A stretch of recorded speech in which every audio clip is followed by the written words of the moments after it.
Halo, selamat siang. Jadi di sini saya akan menjelaskan tentang masalah-masalah dasar dan etika dalam psikoterapi dan konseling, yaitu filsafat-filsafat dasar.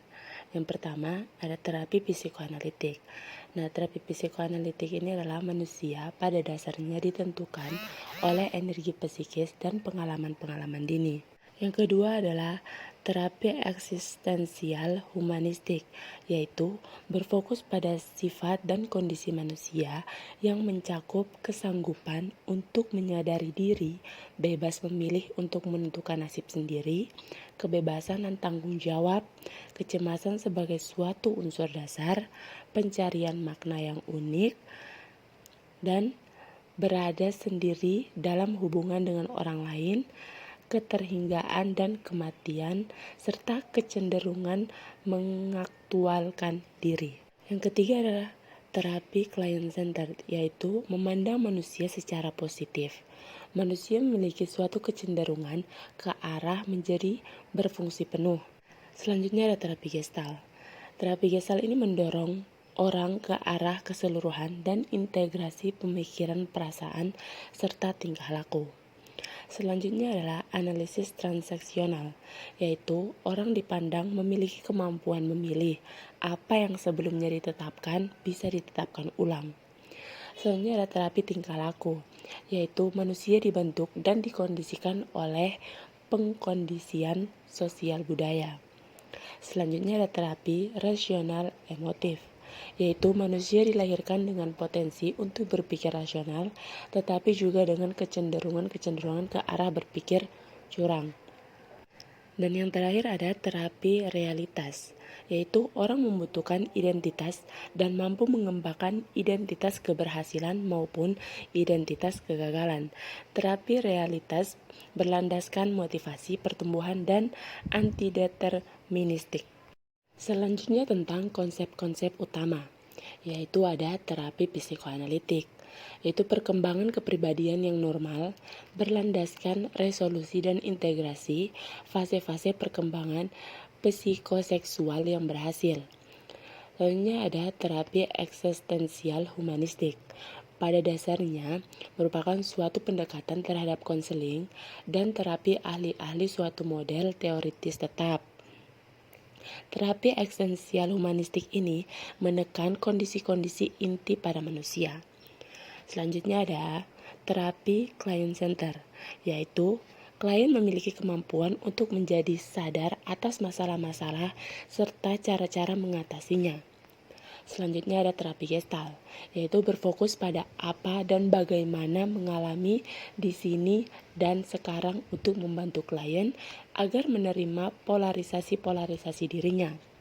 Selanjutnya adalah analisis transaksional, yaitu berfokus pada permainan-permainan yang dimainkan untuk menghindari keakraban dalam transaksi-transaksi.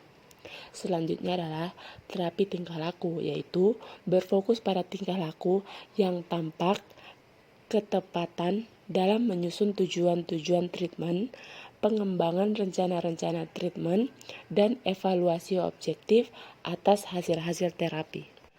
Selanjutnya ada terapi rasional emotif, yaitu neurosis. Neurosis sendiri adalah pemikiran dan tingkah laku irasional, gangguan-gangguan emosional berakar pada masa kanak-kanak, tetapi dikenalkan melalui reindoktrinasi sekarang. Dan yang terakhir adalah terapi realitas. Nah, pendekatan ini menolak model medis dan konsep tentang penyakit mental, berfokus pada apa yang bisa dilakukan sekarang dan menolak masa lampau sebagai variabel utama. Selanjutnya tentang tujuan-tujuan dalam konseling dan psikoterapi. Dalam meneliti tujuan-tujuan konseling dan psikoterapi, kita menemukan sekelompok tujuan yang beraneka ragam, termasuk penyusunan kembali kepribadian, penemuan makna dalam hidup, penyembuhan gangguan emosional, penyesuaian terhadap masyarakat, pencapaian kebahagiaan, dan kepuasan. Ada berbagai tujuan-tujuan global lainnya, yaitu yang pertama, klien menjadi lebih menyadari diri, bergerak ke arah kesadaran yang lebih penuh atas kehidupan batinnya. Yang kedua, klien menerima tanggung jawab yang lebih besar atas siapa dirinya dan menerima perasaan-perasaannya sendiri. Yang ketiga, klien menjadi lebih berpegang pada kekuatan-kekuatan batin dan pribadinya sendiri. Yang keempat, klien memperjelas nilai-nilainya sendiri, mengambil perspektif yang lebih jelas atas masalah-masalah yang dihadapinya.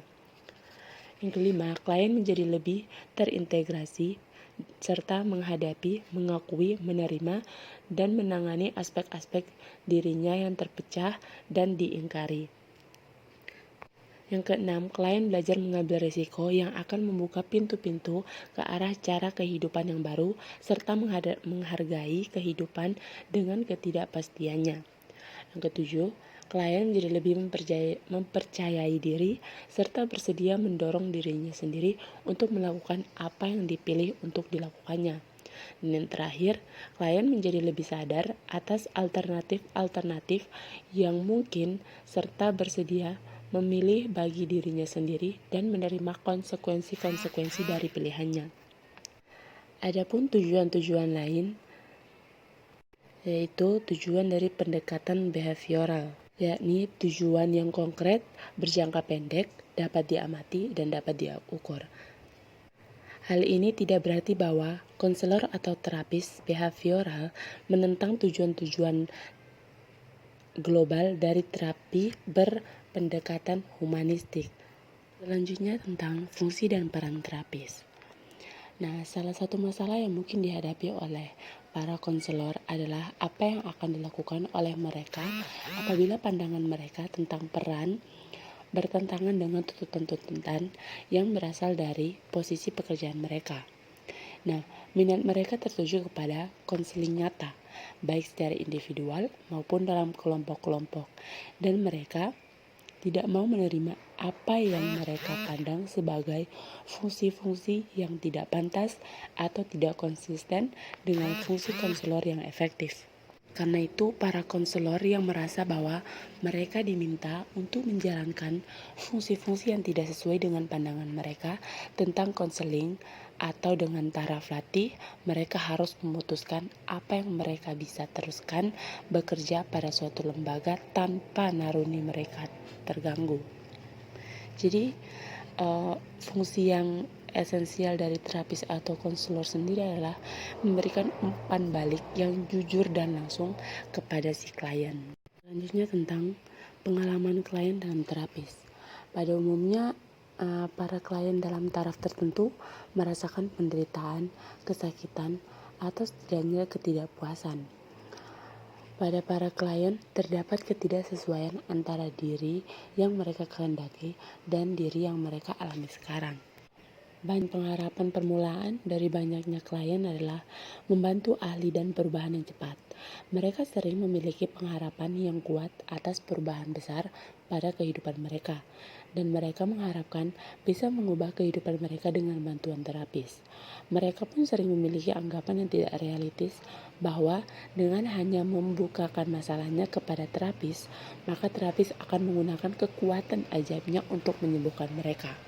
Selanjutnya, saya akan menjelaskan tentang hubungan antara terapis dan klien atau hubungan terapeutik.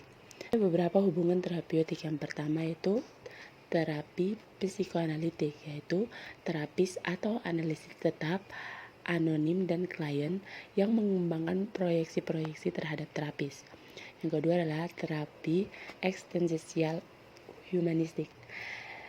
Tugas-tugas utama terapis adalah menangkap secara akurat ada dalam dunia klien serta menciptakan suatu pertemuan yang personal dan otentik dengan klien. Yang ketiga, terapis client center, yaitu hubungan terapis klien yang sangat penting.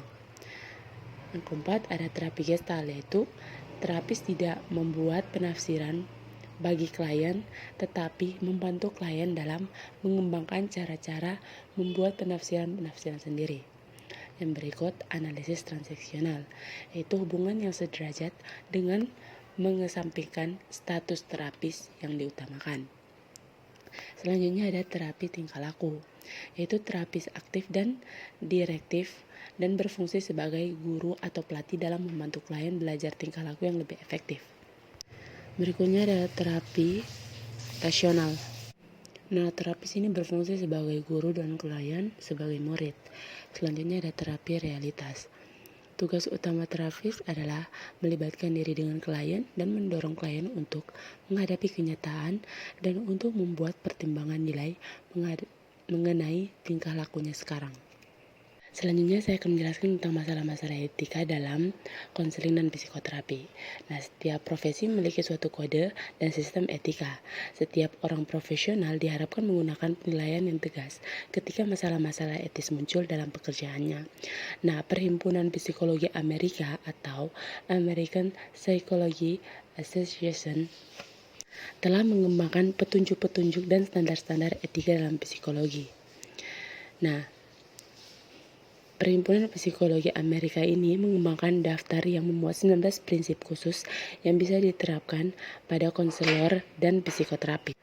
Prinsip-prinsip itu yaitu yang pertama, tanggung jawab, kompetensi, standar-standar moral dan hukum, penggambaran yang salah, pernyataan-pernyataan yang di hadapan umum, kerahasiaan, kesejahteraan klien, hubungan klien terapis, pelayanan-pelayanan imperasional, pengumuman pelayanan-pelayanan, hubungan-hubungan antar profesi, pemberian ganjaran, keamanan tes, penafsiran tes, publikasi tes, kehati-hatian meneliti, kredit publik, tanggung jawab kepada organisasi, dan aktivitas-aktivitas promosi.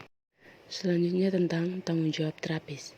Terapis memiliki tanggung jawab terutama kepada klien. Akan tetapi, karena klien tidak hidup dalam ruangan hampa dan dipengaruhi oleh hubungan-hubungan yang lainnya, terapis memiliki tanggung jawab juga kepada keluarga klien, kepada biro tempat terapis bekerja, kepada biro yang dirujuk, kepada masyarakat, dan kepada profesinya. Selanjutnya tentang kompetensi terapis. Sebagai prinsip etika dasar, para terapis diharapkan menyadari batas-batas kompetensinya serta pembatasan-pembatasan pribadi dan profesinya. Para terapis yang etis tidak menggunakan diagnostika atau prosedur-prosedur treatment yang berada di luar lingkungan latihan mereka. Juga tidak menerima klien yang fungsi personalnya terganggu secara serius, kecuali apabila mereka memiliki keahlian dalam menangani klien semacam itu. Selanjutnya tentang hubungan terapis dan klien. Ada beberapa faktor yang bisa mempengaruhi keputusan klien untuk memasuki hubungan, misalnya perekaman wawancara dengan menggunakan pita video atau tape recorder. Orang-orang selain terapis dan klien bisa menyaksikan atau mendengarkan rekaman tersebut. Ada beberapa masalah-masalah yang mendasari praktek-praktek yang bisa mempengaruhi hubungan terapeutik. Yang pertama, ada etika merekam wawancara atau menggunakan kaca satu arah untuk keperluan pengamatan. Yang kedua, sebagaimana telah disinggung di muka, yang bisa mempengaruhi putusan klien untuk memasuki hubungan terapeutik adalah bahwa beberapa distrik sekolah menerapkan kebijakan yang lebih diarahkan kepada perlindungan hukum distriknya ketimbang kepada membantu para siswa yang mengalami krisis. Dan masalah yang ketiga yaitu patut diungkap di sini yaitu apakah terapis atau konseling bisa berjalan di bawah kondisi-kondisi diperintah. Nah, menurut pendapat penulis, terapis bisa efektif hanya apabila klien bersedia bekerja sama dengan terapis dalam mencapai tujuan-tujuan yang diterima bersama. Kesimpulan bahwa praktek etika yang dilakukan oleh para konselor menuntut pemberian bantuan untuk menyadari pentingnya keterlibatan dalam proses eksplorasi dari guna menentukan ke arah mana perbaikan atau kemandekan kepribadian dirinya bisa mempengaruhi para klien.